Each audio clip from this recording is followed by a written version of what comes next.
Oh, welcome back. You know, the number of people adopting animals skyrocketed during the pandemic. I think because we were all pretty lonely. Well, apparently the number of scams that have to do with buying puppies did too. So Tim Johnston is here from the Better Business Bureau to talk a little bit about how to avoid the scams, not the animals, but the scams that have to do this. So they're up, right? They're up. In 2020, online purchase scams were off the charts. It was the riskiest scam that we saw in reports to BBB Scam Tracker.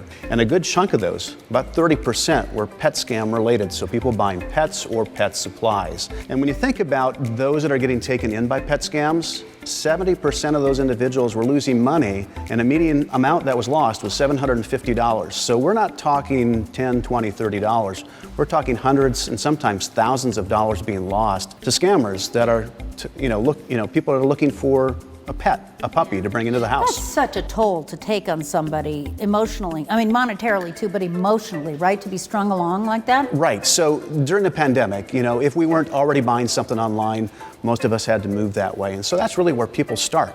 They start looking for that pet online. And so they kind of already begin to establish that connection with that puppy that they find. And then as the scammer rolls them along and starts asking them for more and more money, why all of a sudden that relationship starts to get a little bit tarnished, but they believe that they're going to get the puppy in the end. And so they continue to pay the scammer. And unfortunately, at the end, they end up just losing a lot of money and being heartbroken. Now, you had one woman that I heard about that spent thousands on trying to get a pet, and they just keep adding, we need a new travel case, we need more airline money, something like that, right? So this was an individual here in Northern Nevada. She was widowed, and she had a dog that died suddenly after 9 years.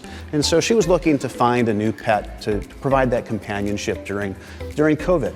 And she paid about $850 for the puppy and another $150 for shipping. So for her, it really wasn't unusual because she was looking for a particular breed and more of a pure breed. But unfortunately, the scammer was then, because of COVID, we have to ship in a certain type of crate. And she was like, I don't quite understand that, but okay. And they were asking for about $1,000. So every time that the scammer was talking to her, there was more hundreds of dollars being asked for. At the very end, they said the dog was here in Reno. It had to be held for several days. She needed to pay for those days that, the dog was in quarantine or something along those lines. Did she ever get the dog? She didn't. And unfortunately, she was out about $3,900 when all was said and done.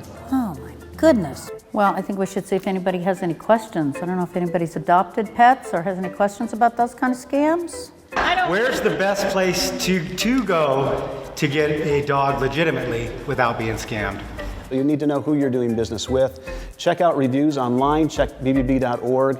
But I think at a minimum, try to see the pet in person, talk to the seller in person. And if you can't do that because of COVID or for some other reason, do a video call.